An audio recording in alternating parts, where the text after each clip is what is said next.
తిరుమల నడక మార్గంలో మళ్లీ చిరుతల భయం ఆందోళన కలిగిస్తోంది.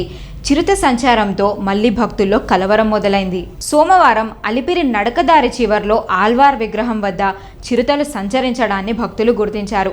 మధ్యాహ్నం 3:30 గంటల సమయంలో ఆల్వార్ విగ్రహ ప్రాంతంలో ఇనుప కంచె అవతల గుబూరుగా ఉన్న చెట్ల మధ్య ఉన్న 2 చిరుతలను చూసి భయంతో భక్తులు కేకలు వేశారు. వీరి కేకలు విని చిరుతలు అడవిలోకి పారిపోయాయి.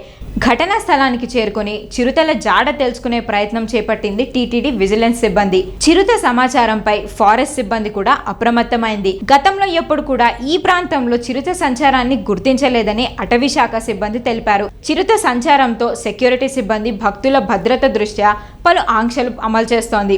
అలిపిరి నడక మార్గంలో గత ఏడాది జూలై, ఆగస్టు నెలలో కౌశిక్, లక్షితలపై చిరుతల దాడి జరిగినప్పటి నుండి దాదాపుగా 10 నెలలుగా నడక మార్గంలో టీటీడీ అప్రమత్తంగా ఉంటుంది.